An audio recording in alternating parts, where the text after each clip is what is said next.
here sometimes. I mean, today's been the warmest day it's been for probably a couple of weeks. But hi, everyone, and welcome to Angels in Action. I did not know we were going live. Yeah. Yay! It's Susie and I back. Susie, Antara, and myself, Larkin. Welcome to Angels in Action, everyone. And thank you for tuning in and joining us today. So we're going to be on for just about an hour today to share wisdom and readings and guidance from spirit, including your spirit teams. That means spirit guides, angels, loved ones, including animals that have crossed over, and you know, all the great teachers and you know, beings in spirit that are there to support, love, and guide you. Susie, how are you today? You look fabulous. Excellent. Thank you very much. Yeah, I'm really good. I was just trying to check that we were live on Facebook, but for some reason my phone's frozen. I believe we are. I am gonna while we're getting warmed up here, guys, I'm going to try to get my angle right. I'm going to remind each and every one of you that this is a sacred hour with Susie and myself, where we hold space for you to connect more closely with spirit and your spirit team. And one of the things that we both love and have made a part of our lives is creating an environment, a space for us to do this work. Inner, you know, it's inward and outward. So for me personally, I always have a couple drinks. I have an herbal tea downstairs I have to get. And I like candles and incense. You guys can have crystals. Make sure it's quiet. Leave all your extra baggage at the door and just allow yourself to get in your center with us. Hi, Tanya, and enjoy this time together. So things can better flow to you. Mine's sort of all behind me, my little crystal and plant altar, and yes, plants. I've got wax burning in, lovely, beautiful, smelly wax burning in the palm thing. Oh yeah, and essential oils and things all around. Let me just see if I can. I have to work out. I can never work out my right from my left. I know. I've actually switched mine around a couple of times. I can't tell which one's better. Oh dear. But so yeah. So yeah, whatever works for you guys. Your power's out. You're sitting outside. You know, that's my favorite place to do these from, Tanya. Yeah. Too hot today for that for me, though. It's 94 here. So, and Susie's got cold weather and I've got hot weather. Send it this way. I mean, it's middle of July, and I think for the whole of July so far, it's rained nearly every day. And it's even got that cold on an evening that we've either been wrapped up in blankets or gone, we'll put the heating on for an hour just to warm up. See, that's what I remember while living in Scotland. That was I don't think I ever wore. I can barely remember ever wearing short sleeves or anything sleeveless, other than if I was going to Spain or something like that. I was always cold over there. So even if it's not cold, it's because it's damp. You know, it can be damp. Yeah. So but today we've been blessed with sunshine. So I've had a day in the garden, clearing and tidying up, and getting all the borders looking nice with my Buddhas and angels and things. So it looks lovely. I saw your posts. Creating my outdoor sacred space, because sacred space, as we know, can be anywhere we choose it to be. We don't have to have a specific full-on shelf unit like this. It can be your windowsill. It can be a little spot in the garden. I've even had friends who, because they traveled a lot, they'd have a little tiny sort of like suitcase, and inside would be all their little altar bits that they would then take out and put out on the side when they went wherever they were staying. So yeah, this is a wonderful habit for you all to get into. Just, you know, your hi Kaz, welcome. Your inner self is reflecting your outer environment and vice versa. So, you know, do yourself a favor and, you know, make the adjustments you need. Make sure that everything you look that is in at least that room where we're doing this, your special room where you're journaling or whatever, make sure that at least that space, you've got one space at least in your home environment that can be a sacred space that you walk into it and you just decompress. Yeah. You feel comfortable. You can't wait to go in there. I mean, you know, for me, it was always having my cards and my spiritual books and my journals and my, like Susie was mentioning, a plant and, you know, my wonderful music. And, you know, I sort of decorated it however I want. And for each of you, that can be special and unique, but it is good for you. It will be helpful. So, yes. Sacred spaces. What a great way to start off today's conversation. Absolutely. I know, beautiful. And I just create little sacred spaces wherever I go, really. You know, I'm just sat here looking, and I've got my lovely little money plant. Oh, yes, those are wonderful. It's got little crystals all in it and feathers that I've been gifted. I found this lovely little piece of driftwood, which had the perfect angel shape. Perfect. When I was down at the lakes. And then I've got my beautiful rose quartz angel. Oh, that's beautiful. And then, yeah, so all of this is just sat here on my working space.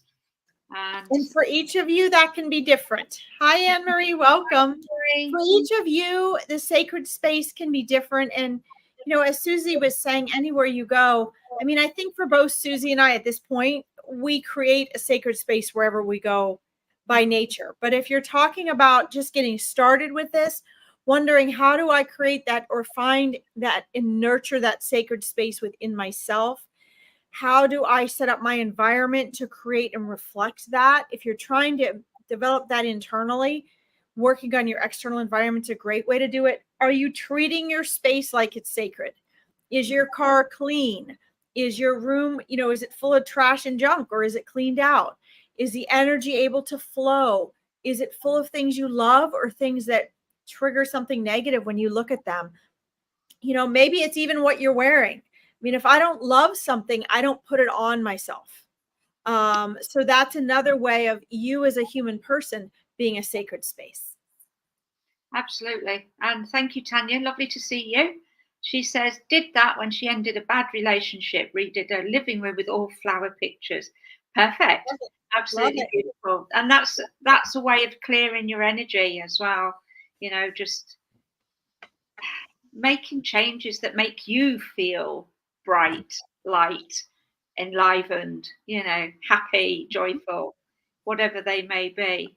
But decluttering is an important part of it, as Larkin says, you know, making that time to just make sure everything's clear and tidy. It doesn't mean to say that there aren't moments where you get a bit messy. I mean, I get messy when I'm working, when I'm doing my creative stuff, and I've got notepads and journals, and I'm just writing lots of bits, books open, you know, card decks out. And then afterwards, I will just tidy it all up into neat little piles because I might still need to access it. Because one of the things that I learned many years ago doing NLP and hypnotherapy is that if your space is cluttered, it can be a reflection of your mind. It can be a reflection of the thoughts that are cluttering up, you know, your head, and you're constantly on the go and running around in circles. And I do still notice that if I've let things pile up a little bit, you know, maybe I've left a few bits of clothing on the dressing table, or, you know, there's bits and pieces around books and paperwork and all of that, I suddenly realized that perhaps what am I thinking about? Where am I not processing my thoughts? Where am I not focusing? What am I ignoring? Because if I'm letting things get messy, then my mind is obviously getting a little bit untidy as well. But the minute I do a declutter, tidy up, and make sure everything looks, you know, not immaculate, as, you know, not pristine, immaculate, clean and tidy is always good. But, you know, I then realize how much more clarity I'm getting around things that I'm working with or working on. So, yeah. Absolutely. Yeah, I think, you know, this is interesting. Anne-Marie says, I must admit, when I'm messy, I don't feel as good in myself. You know, yeah, I mean, that's true, because as, you know, as Susie was mentioning, everything starts with energy, right? And so even your subconscious, that 95% of your mind you're not aware of, gets triggered by the mess. Visually, when we have more stimuli, You know, we feel more stressed, more anxious. We're reminded of things. This is why, like, even if you don't like hotels and you go, you know, when you go on a vacation and you walk into that hotel room or that, you know, the home you're renting or whatever, it's just, you feel like this sense of peace and relaxation, because a lot of things around you remind you there's things to do, there's a busy life, there's things, you know, on your to-do list. Whereas when you have a fresh slate, it feels so much better. I'm not saying you guys have to be minimalist. I did a whole series of that with my mindset coaching clients. But for each person, I think you need to find at which point does creating space in the form of clearing out and cleaning out tip the scales to making your life better. Because oftentimes cleaning out and letting go is actually adding, you know, it's contributing to your well-being, to your success. We live in a world that always wants us to add stuff. And, you know, from spirit's perspective, of course, none of those things are relevant. They're just physical items. But when we have around us the things that are really valuable to us, that we love, but we don't have too much, there's room for new in our life. There's room for creativity. There's room for money and abundance. There's room for new and better relationships. There's room for healing and health. So, you know, you'll find I've had several clients that have like lost everything in a flood or in a fire or in a divorce. And at the time it was totally traumatic. Hi, Allison Erickson. It was totally traumatic. But as time went on and they got to start fresh and anew, they mentioned to me, this is something I would have never done. I would have never let go of all these old things. So I had some new space to start over. Hey, Alice. Yeah, and I mean, that reminds me of going back, oh, goodness me, how many years now? Well, I lose track. But anyway, quite about 10, 15 years ago now, maybe even longer, I went through bankruptcy and I had a big 4-bedroomed house. I had 2 cars. I had a lovely house. I'd only really recently bought the house at about a year. We'd been there about a year when this all happened.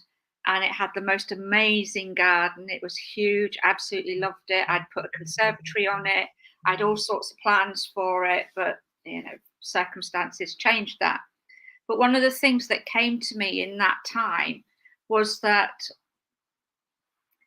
I had to let go of everything. You know, I was able to put a couple of bits of furniture away in storage, take a bed and a few bits to my parents' house where I went to live. And then it was just our clothes.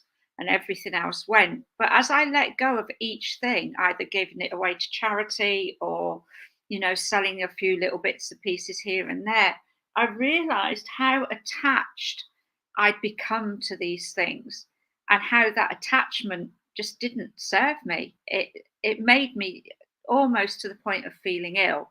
And these were all realizations that came along as I moved through this process of taking everything away and giving it away, to the point that the actual big aha moment was everything we have around us is material.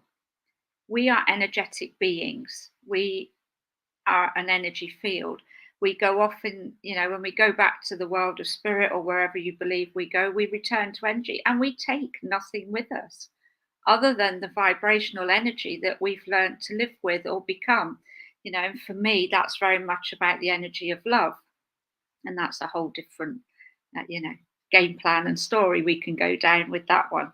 But it was this realization that I didn't need to be attached to everything. Yes, there's nothing wrong with having beautiful things around you, you know, and buying things. It's about leaving behind the energy of the attachment to those physical things. And when you're not attached to them, life just feels different. There's no pressure on you to buy anything, you know, to want to have the next. I mean, I was somebody who wanted the next, you know, if there was a new gadget on the market, I wanted it, you know, and it didn't matter how it came about, whether it was through credit or loans or whatever. You know, I would buy it, and the same with things for my children. You know, if they wanted something, I'd buy it. Yeah, And I never gave it a thought until this all occurred. So I guess what I'm saying is, don't be attached to the material. Love what you've got, be grateful for what you've got, but also have no attachment to it. Because then when you have to let it go for whatever reason, there's no discomfort or pain with it. And there's no being upset about it, because in the reality of it, when you've let it go for whatever reason, if you're meant to have it, it'll come back. You know, I went and lived with my parents. I was there for 8 months. When we moved into a house which we got to rent, we moved in with 3 beds, a couple of chairs, and that was it, you know. But within a space of, I would say, 3 months, the house was fully furnished again, because people would ring me up and say, "Oh, Susie, we've heard you've moved. Would you like this? Or I've seen this available. Do you want to," you know, and some things I got at a really bargain price, other things I got for free. But I eventually had a fully furnished 3-bedroomed house. So no attachment. And then I moved from there, and same thing happened again. Downsized to a very small cottage, got rid of a lot of furniture, moved back again, bigger house, and within a matter of a couple of months, everything was full again. So just don't. I think that's such a good example, Susie. And I think one of the things for everyone to take away with here is really shifting our perspective. We have, really 2 topics here. We have the element really of detachment, which actually goes beyond just looking at physical things, right? It has to do with mental and emotional. It has to do with letting go of our identity, letting go of relationships, letting go of our ideas of ourselves. This is something we have to constantly do, is make, the Buddhist monks used to teach this. And it was so important. This is one of the philosophies in Buddhism, actually, which is not a religion, by the way. It's a way of life. And it's to integrate into your life the intention of constantly being able to let go, because this is something that's naturally going to happen anyway, right? In our lives, we always are going through cycles, whether it be mental, emotional, physical, relationship wise, whatever it is, of acquiring and letting go, and acquiring and letting go, or gaining and building up to something and then having to let go. And since this is a natural and unavoidable pattern of life, it's really important if we learn to embrace that and make it a way of life, and learn to gracefully go through that. And, that's something like you hear Susie said, and then it happened again, right? So sometimes we have these things happen in big ways to give us this opportunity to learn this and experience this and learn to do it on our own. So that's a good question, Anne-Marie. So, it is about letting go, but it's also not just about letting go. So we'll talk about letting go as well. But if you were listening, Susie was talking about the element of detachment. And that's actually a mental skill. It's a mental, and emotion is the mind and the body. So we're talking about a mindset ability to be able to let go. And here's the real important part. Okay. And then Anne-Marie will get to your question. It's not so much about, we're programmed to look at things as, oh, we have to let go, as though it's negative, or we're losing something and that's negative. Other cultures, such as the Buddhists, they see that as the other side, right? Just the other side of what we call gaining or acquiring. And so whenever we, especially here in the US, and it's really spreading all over the UK and Western Europe as well, when we acquire things, or we gain things, or we win things. Hi, Catherine Murphy. Hi, Alice. We see it as good. We see it as what we want. We see it as beneficial. When we see ourselves having to let go, or release, or give up, or give away, we see that as negative. And one of the things I want you guys, hey, Dolores, one of the things I want you guys to shift, not just into hearing what we're saying now, but actually create a mindset to live by, is to get yourselves to a point where you don't see the letting go, or the losing, or the going away as a negative. You actually see it as an equal, to the buying something, gaining something, getting something, winning something. There is always a balance there. If you win something, there's always the alternative energy. If you get something for free and you're not purchasing it, there's always still a loss in the energy. There's a give and take in the energy. There always has to be balance. When you give something away or you're cleaning out things that are difficult for you to get rid of and let go of, guess what? You're going to feel the benefit within you. So you're not really ever losing anything. Hi, Sarah Jane. Susie, did you want to tackle that question first since I've been talking? Letting go? Whoa, yeah. It's a big one, right? It is a big one. And in truth, I can't really say how I let go. Obviously, you know, initially it was forced upon me. I had no choice. You know, I was losing a house. It was being repossessed. So I had to empty it and I had nowhere to go. So it was something that happened to me. But it was during that process that I just had the realization that actually with each piece of equipment, furniture that disappeared, that left me, you know, be it sold or given away, when I was donating it to charity, in reality, I actually felt good because I knew that I was helping somebody else as well. But also, with each time that things went, there was this energy of my whole being just felt lighter. It was like I didn't have to worry anymore about how I was going to pay bills, how I was going to, you know, maintain all this equipment and furniture, etc. And I know that probably sounds a bit odd, but it wasn't. It just gave me this feeling of I feel so much lighter. I mean, don't get me wrong. There were days when I felt really down about it. And, you know, I went through the guilt and the emotion of guilt for the fact that in my mind at that point, I'd lost the roof over my head and my son's heads who were teenagers, you know, and having to go and live with my parents as much as I loved them. And we got on fine and there was no issues. You know, at the age of 40 something and 2 teenage sons living with your parents can be a bit of a challenge. So, you know, there was all of those emotions connected to it, but it was just having that moment of realization that actually all of this is material, you know, and we don't take it with us, you know, we don't carry it into another lifetime. And I also had the realization as well that how many TVs can I actually watch at once? You know, how many pairs of shoes can I wear at once? Well, you can't. You can only wear one pair at a time. You know, how many dresses can I wear? How many coats and clothes? It was all those little things that just made me realize that actually I didn't need those things. As long as I had something to keep me warm, dry, you know, dress nicely in, go out in, I didn't have to have wardrobes full of clothing. And I was somebody that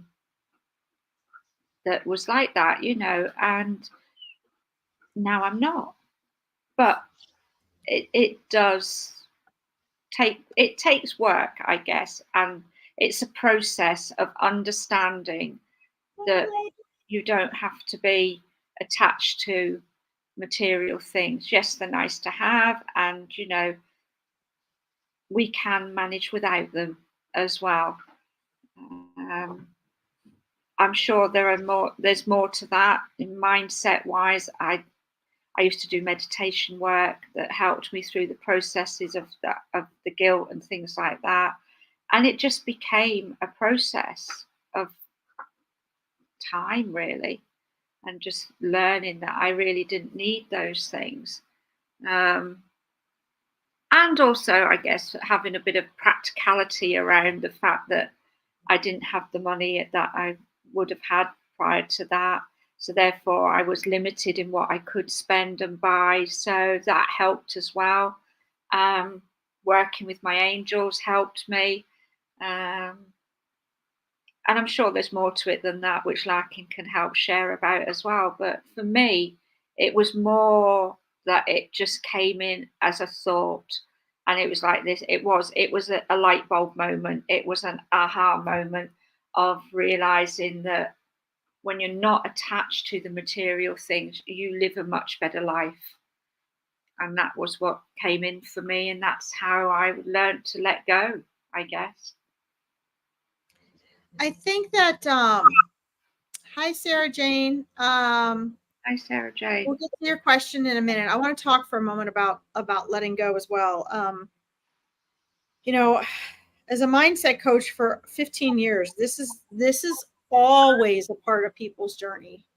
And as I think Susie was making so clear, you each are on your own path. So you're each going to have to find your own, what works best for you by feeling around with your own habits, your own beliefs.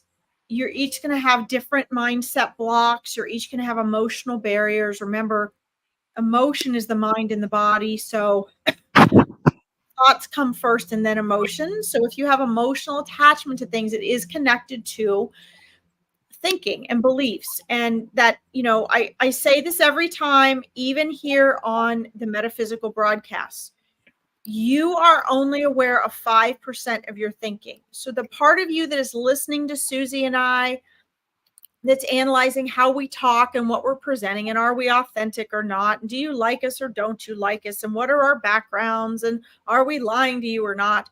Okay, all of that is your 5% of your conscious mind.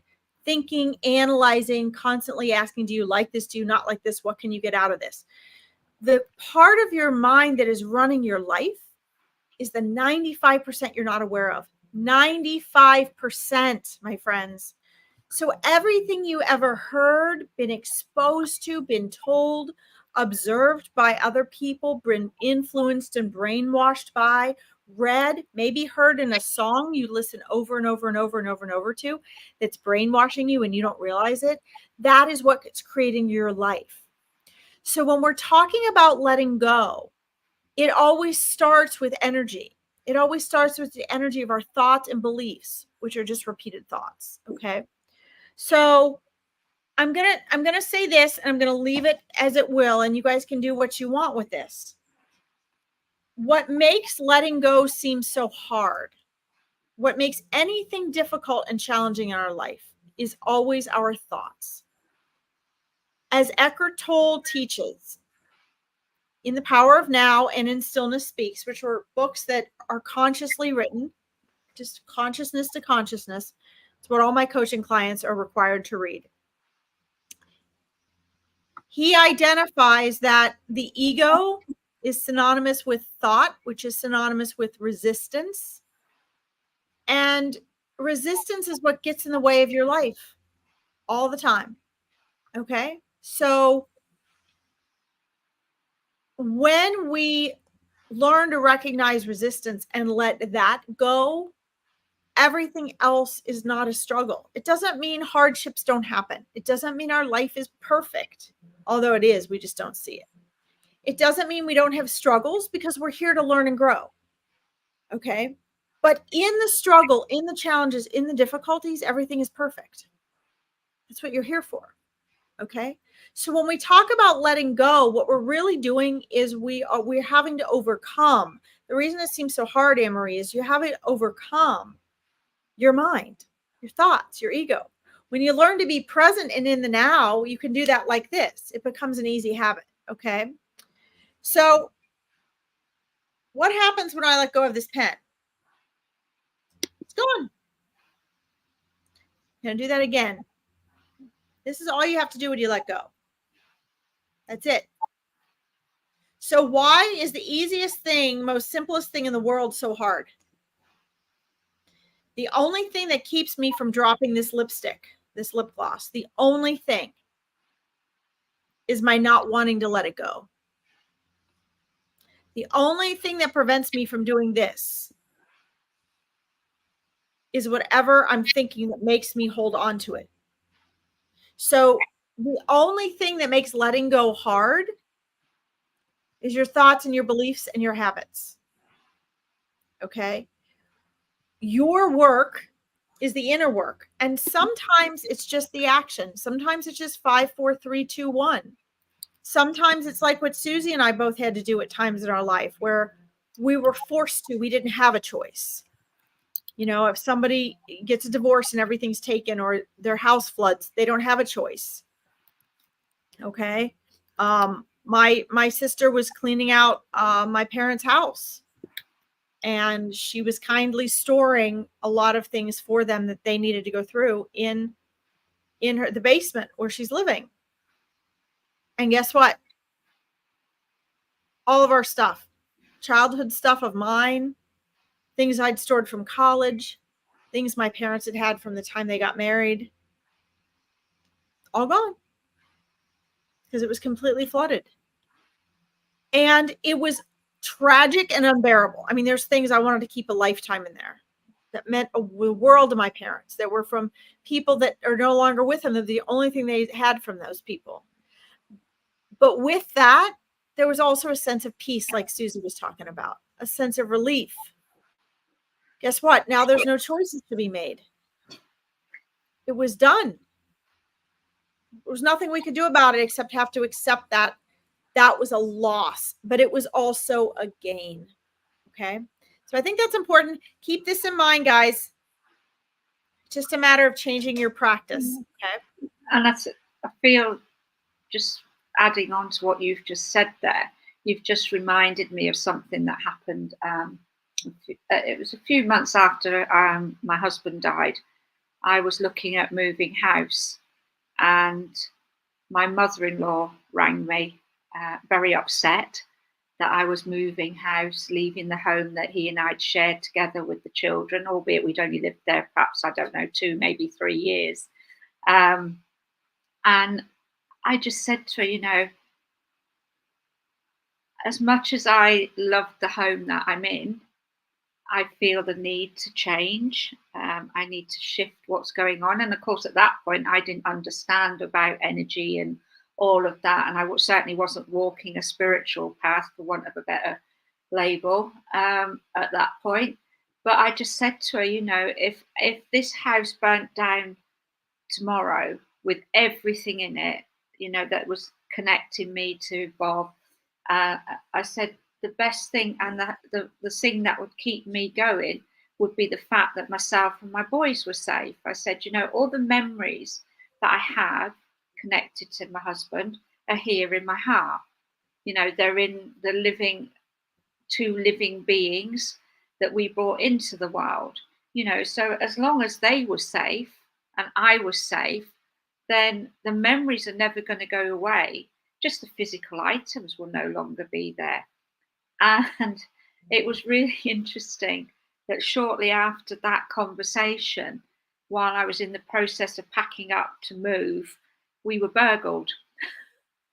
And during that period, everything that I'd packed up that belonged to Bob, his records, his books, his DVDs, all of his CDs, all of that, because they were all boxed and ready to go, were the things that the thieves stole.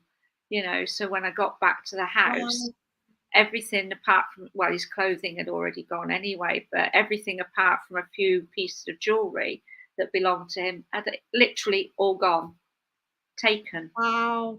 I know.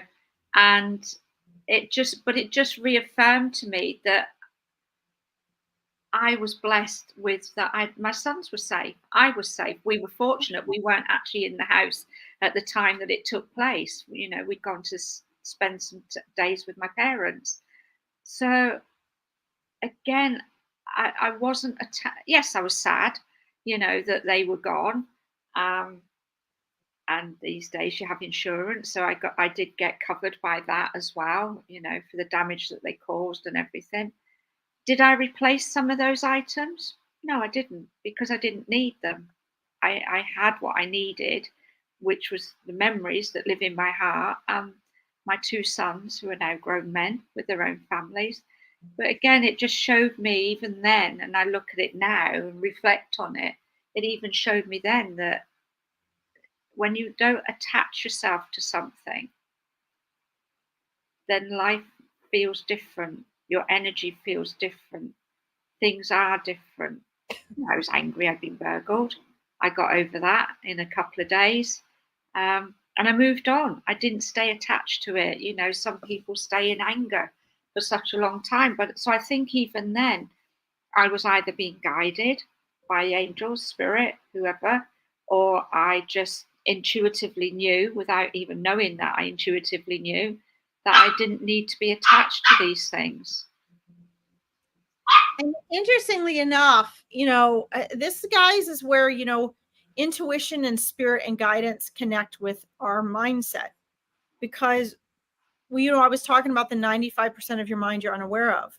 How Susie identified with being burgled. Nothing has meaning until we give it meaning. So the meaning that she gave it led the path to where she was going to go from there. Did she carry it around with it, angry at who was going to burgle her, talking for the next 10 years about how horrible it was, all these things were taken away, and she was going to give them to such and such? No. She gave the meaning to it that was healthy, that was serving for moving forward. And I think that that's very important. And it's very powerful. And the best thing you guys can do is be aware. Be aware of the meaning you're giving things. Be aware that you can shift and change that perspective and what the meaning of letting go means. Because whenever you let go of something, you always gain something as well. There's always a balance. And your life is it starts with energy, right? So when you're giving anything away, not even necessarily physical, right? You're going to get that same energy back. If you give somebody a black eye, that energy is coming back to you. If you give somebody a hug, that energy is coming back to you. If you give somebody a lie, it's coming back to you. If you give somebody thievery, that's coming back to you. Whatever it is, it's all energy, whether it's verbal, emotional, mental, physical. It's still, you know, what goes around comes around, right? It's a good question. Very. Sorry, I've got a puppy that's having a mad 5 minutes. It's just dragged his food bowl into the living room. Oh, fun! Fortunately, it was empty. That's good. So, yeah. So if you hear any squeaking and squawking in the background, that's what it is. Yeah, it's okay. So Sarah Jane, how do you? And again, this is a lot more your question, Sarah. I'm going to read it for everyone. It's a lot more complicated than just we can answer here, but we can give you guidance and pointers, both mindset wise and spiritually. Okay. Because again, this is something that you have to do mindset and awareness on. This is a process, this letting go process. Okay. How do you let go of a partner who you adored that died suddenly with so many things left unsaid? And I feel him around me. It's not a question of me finding a new partner because I'm happy on my own with my dogs. It's letting him go. Beautifully stated and said. Susie, did you want to start with this, or did you want me to? Yeah, I can indeed. Okay. So first of all, I would say, why do you want to let him go? My partner, my husband, as he was then, we were together for 12 years, married for 10. He passed away 30 years ago this year. We literally just had his anniversary this month. So I've never let him go. But what I have done is I've learned, well, not even learned, I have just become aware through my spiritual work, walking this path, doing this journey, however you want to phrase it. I've become aware that he's never far away. He's always around me. And you've said that, Sarah Jane, he's always around you, always will be. So I don't need to let him go in that respect. What I let go of is the attachment to the grief that came with his passing. With regards things being left unsaid, at the time of his passing, it was very sudden, and it sounds very much like yours. Your partner passed suddenly as well. And the one thing that I never got the opportunity to say to him before he passed was, I love you. And that stayed with me for a while. You know, it was one of my sort of regrets, if you like, that I never had that opportunity to say I love you. But then once I started developing spiritually, learning how to work with and connect with angels, understanding spirit, understanding energy, I had those conversations. I tell him every day that I love him, you know. And there are times when I feel him around me. As the years have gone by, that's got less and less. But I know he's here. I mean, I've recently been pondering something. And whenever I'm really pondering something, the one strange thing, well, it's not strange, it's how it is. The one thing that happens for me is wherever I'm driving, I'll see number plates that spell his name. And when I see those number plates spelling his name, I know he's around. I know he's listening. I know he's supporting me. He may not come to me directly. He may not bring me, downloaded messages to my thoughts, but things will happen. And I'll just know that somewhere within that energy flow, that's where he's at. So I would say for you, if you feel you've got things that are left unsaid, but you understand that he's around you, talk to him. And if you feel odd or strange having those conversations, write him a letter. I did all of these things. I wrote letters to him. I wrote in my journal my thoughts around him. I would talk to him, and when it was really needed, and they know when they're in the world, that energy space of being in the world of spirit, they know when we need something, they will find a way to connect. And one of the ways that he used to connect for me, it was interesting, was he would appear to my mum in a dream, and she'd come to me and she'd say, I dreamt about Bob last night, no idea why. And I'd just go, thank you, because I knew that was him showing me that he was around and he was hearing and listening and having fun, because he was that sort of character. He liked to have a bit of a laugh and a joke, and he would have thought it funny that rather than coming directly to me to tell me, he'd go to my mother. So, there are all those things that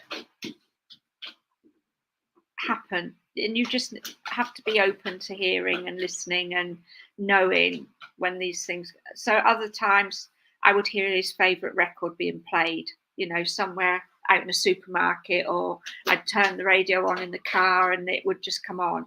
So it's always little things like that I would acknowledge as his way of showing me that he was about. So yeah, you don't need to let go of him, and you can talk to him still in whatever way that works for you and helps you. So I hope that's helped. Yeah, so I think that's so perfectly said, Susie, and you have such a perfect example to go with that. I think that one of the reasons Susie and I do this broadcast, and I know one of the reasons I focus so much on before and after our lives here with people, is to make it more commonplace and understand that this is only a short pit stop that we have, that to your loved ones on the other side, including animals, we're only here a split second. So, whether you like to hear this or not, they don't miss us. They don't ever miss us because they have a broader perspective. As soon as they're back on the other side, they know why we're here. They remember why we're here. They know that they came and went at the perfect time. They understand this is only a split second because, your partner is now outside of time and space, right? We're inside the time space experience, and your partner's not. So it's, we have been taught and grown up, no matter what spiritual beliefs or religion you've had, we're all influenced by the people around us. And it's commonplace, for example, on Facebook, I don't ever say to people, I'm so sorry for your loss. I can't make myself do that because there is no loss. They haven't gone anywhere. If anything, their experience is better off than yours. They're not sad. They're not mourning you. They're not upset. They don't have any regrets. They're not jealous. They're not angry. They are joyful and celebrating the life you're living now, the time they were here, and getting back to their true eternal selves and seeing the bigger picture. So if we can choose a frame of mind that helps us through the process, Sarah Jane, that you're going through, that is more cohesive with having a life where we're not going to suffer from the illusion of loss, then that will really serve you well. And that part's going to take some work. You know, Susie was, you know, her path showed and delivered her that. But again, it took a process, right? It takes time.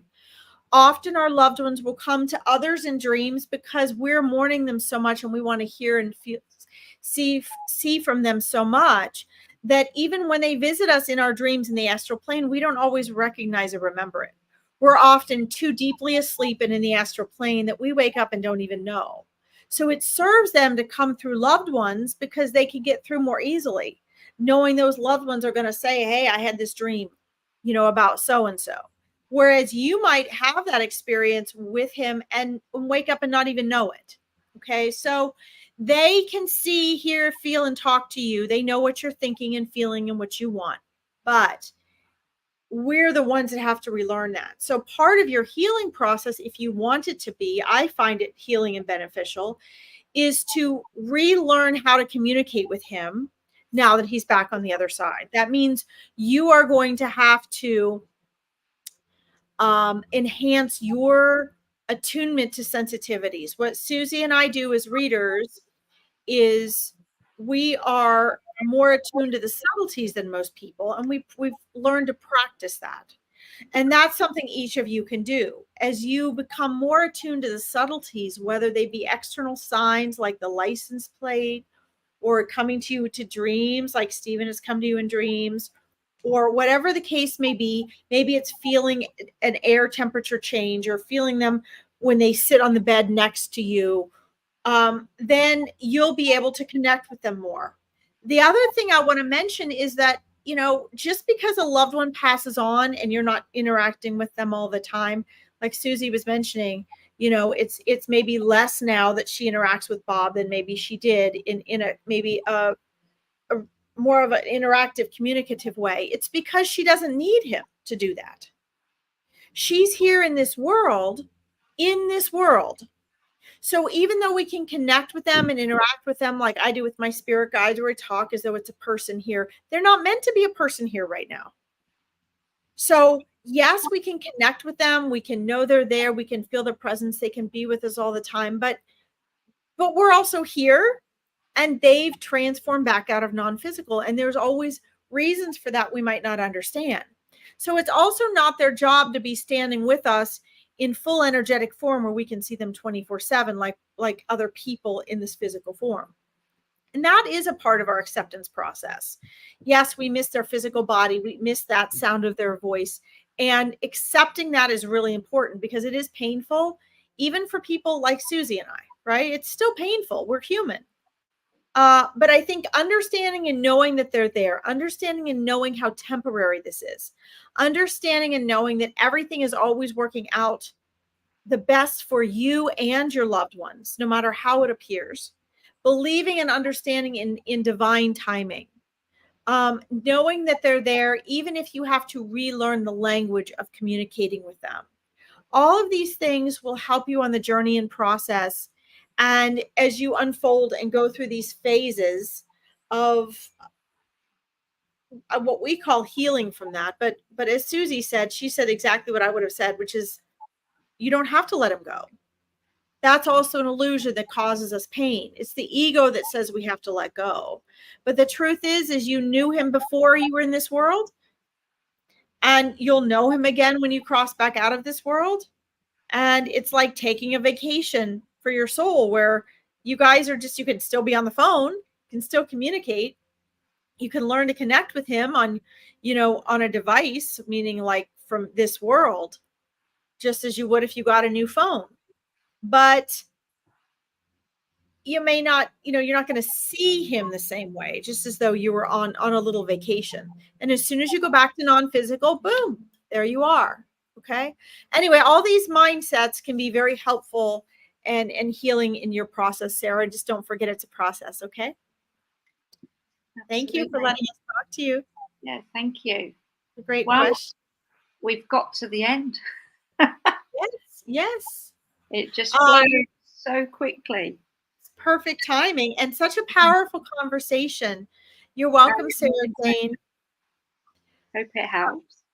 So we're drawing to a close. It's been beautiful to connect with you all again. So sorry there's been such a bit of a gap for us all, but life has its moments. Larkin, what are you up to? What are we going to be doing in the next few weeks or months? Well, I think one of the things we want to invite you guys to check out is, you know, Susie and I both have pages and groups you guys can check out and visit for ongoing support. We both offer free and low cost and paid readings or events and things for you. So I'd recommend that you guys follow us both, including up here you'll see the metaphysical mediums, Larkin and Susie Antara, your metaphysical mediums. That is our YouTube page. When we get enough subscribers there, we can start doing some really cool things on that page. I have an Awakening Your Intuition program that's coming up. I'm going to post a group discovery call for this week, which will be like a metaphysical sampler. And then a Meet Your Spirit Guide. So those of you that are interested in Meet Your Spirit Guides, that's coming up, and you can check that out on my Facebook page pinned to the top. I also encourage you guys to, Susie, do you want to share about your beautiful card? She's just going gangbusters with her amazing cards. Yeah. They're the most beautiful I've ever seen. Thank you. So I love creating, and I have become what's known as a digital creator, and they are just great. So I've got 2 decks now. You need to check out deckable.com. I'll pop it in here as the website, and then you just search under my name, Susie Antara James. But the recent deck that's come out, where are we going? Is Keepers of the Galactic Codes, and these came to me 2 or 3 months ago. They're just an oracle deck, all connected to like the quantum energy field, quantum energy, and the star seeds, and just lots of wonderful sacred energy came through with these. They have actually been infused with codes and light language as well, which you can't actually see in the card themselves because it's hidden within the background of the digital creation. So these are available on a platform called deckable.com, which is a digital platform. And there's not just oracle cards, there's all sorts of amazing decks on there for inspiration, teachings. You can use it for whatever. So if you want to check it out, just go to deckable.com. You actually get 3 days to trial a deck when you register as well. So if you want to trial one of my decks, either search under Susie Antara James or look for Keepers of the Galactic Codes. And the other one is called The Whimsical Witches. So if you're into like witchy fun things, it's a quirky little card deck filled with witches, words of inspiration. It's also connecting you to the runes as well. So it gives you some runic information. These cards themselves are connected to numerology as well, but it's the messages that came through with them that are amazing. So Susie, are these a physical decks they can order, or are they just digital? At the moment, these are just a digital deck. So they're available on deckable.com. The idea of them being a physical deck is in the pipeline. What I would need to do would be to pre-sell them to get them printed. So if anybody is interested in a printed deck, if you check them out on deckable.com, see what you think. You get 3 days, you download everything for free. You get 3 days to trial the deck. And if you don't like it, you don't buy it. If you like it, you buy it. Bye, Natalie. Love you too. Thank you. And if you are interested in a physical deck, drop me a message. I'll put you on the wait list.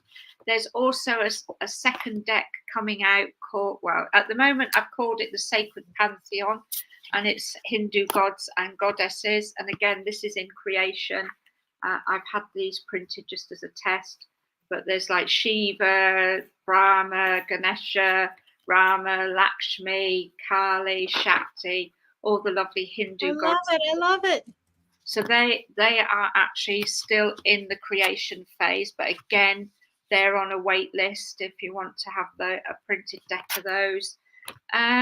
So yeah, so I would just say start with deckable.com, get a 3-day free trial and see what you feel with the cards. Pick a number between 1 and 38, Larkin. 1 and 38? Yes. 44. Oh, whoops. I love the number 4. Okay, how about I already had that in my head. I'm like 44. How about 4? I love the number 4. Okay, 1. So you have chosen sacred, and I will read it because I'm sure this will be a lovely message for the group, seeing as we started with sacred space. Yes.